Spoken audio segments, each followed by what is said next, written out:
A description of this process may be found in the Board of Ed Policy File Code 0167. This policy is available upon request in the office of the Board Secretary. Any individual naming an employee in a complaint before the Board of Education without the employee's permission could be cited for violating that employee's civil and contractual rights.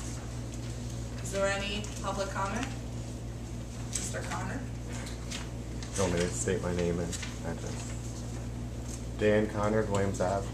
I just have one question. Under personnel, number 8, can you explain the We Care Club?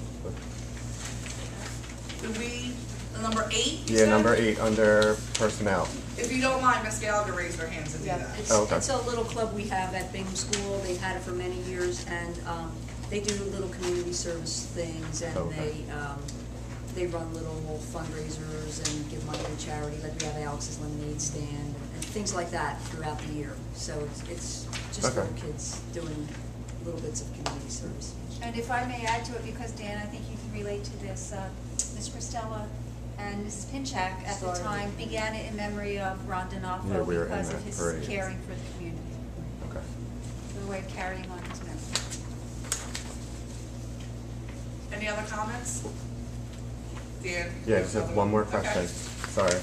Under finance, the cafeteria disbursements, it was $2,000. Can you explain what that is?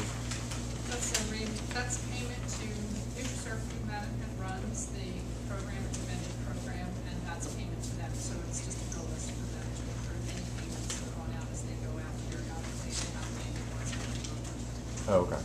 So Thank you. Okay. Thank you. Mr. Smith? Dr. Smith, questions, like always. First, I just wanted to start off something I'm looking into, or I've been looking into municipalities, every single municipality within the southern 6 counties of New Jersey. And I'm trying to debate with the other school boards that is every single member of the school board in the school district is required to file their school ethics commission disclosures. They file annually, and they will file. They don't file it? Okay.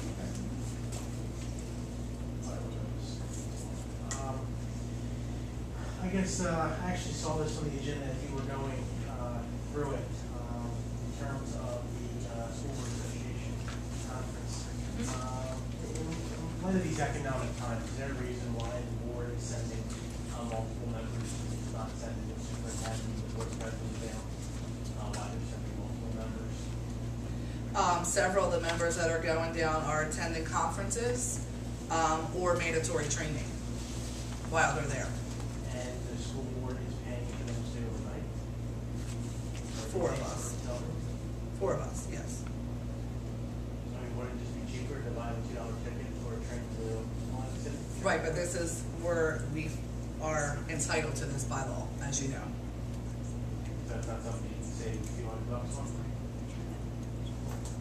But it's up to our discretion if we can go and be trained the way that the state wants us to. So 4 of us have decided, well, 6 of us are going, but 4 of us are going to stay. And it's financially good thing? I think that we're within our rights, yes. Okay.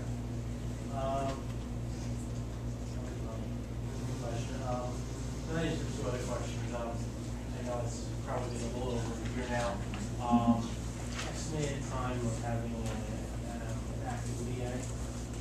We would like to do that before the end of 2011, and we have some fantastic prospects. So it's looking better and better. And of course, the next question is something I'm going to continue to ask until I expect the court order comes out. Is why is the board still not going back, making sure their minutes that were not done properly are done properly in accordance with law?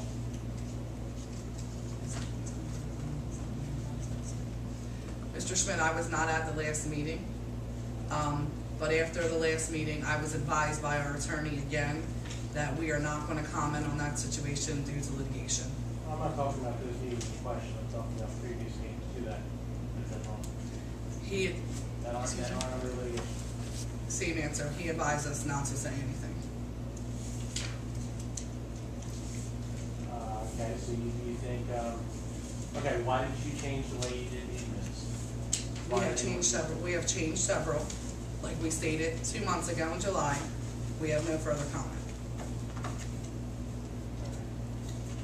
Next question, is still Stern getting any money to communicate with the law firm handling the case? I would say comment to that one. That's public information. He's doing it pro bono. He's doing it pro bono. Yes, he is. Not charging additional. He's doing it pro bono. Is he submitting any invoices or bills to the district? That will become just public disclosable what the work is. He's doing that work pro bono. So there's no summary of what he's doing with the other firm? I know that's the contents, that's privilege. Let's say after this lawsuit's over in 6 months, is he submitting any type of invoice due with no charge, with the service descriptions, his communications, review court orders, spend 2 hours on this, or? I don't think we can prognosticate the future, Mr. Schmidt. Well, then once it's over, is he keeping a detailed, or not detailed, attorney invoice list? I can't say exactly what he's doing. That we would have to ask him. We don't know that. Okay. My final question is, your insurance company's having, I did filed over common law with them, got some information. It's not under where I went back with common law, gave me a few things, so the word litigation. Is your rate a flat, your rate every year, does that go up and down depending on how much you use your insurance? Because you're using them to defend the board in a lawsuit, would that affect your amount of money, what your premium is going to be the following year?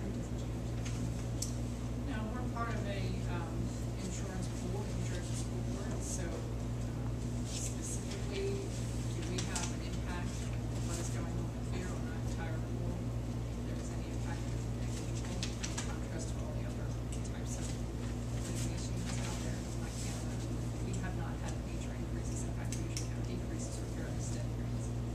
So no, I wouldn't say there's going to be some.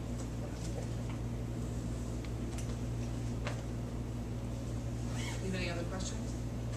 No, just, one thing, it's just in my head, I do hope that, Mr.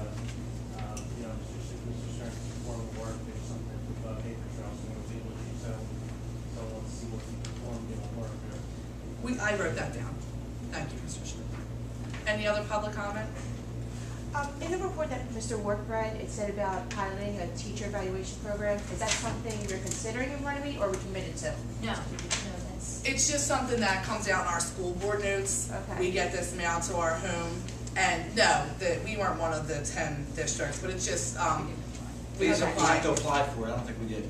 Okay, It's just- because I heard it was for 2012, so that would be for next year. No, it's just an That's overview. what Naomi gives us an overview of what's going on in the state. Okay. Needs to be reading, that's all. Make Sean read it. There were 10 school districts selected by the New Jersey Department of Education, and also all of the schools of Newark that were failing schools. We're not considered to be at anywhere near a failing school, so that's why we did not apply. And we chose that. Of the 10, 30 applied. Right. They just Right. picked 10. We chose that.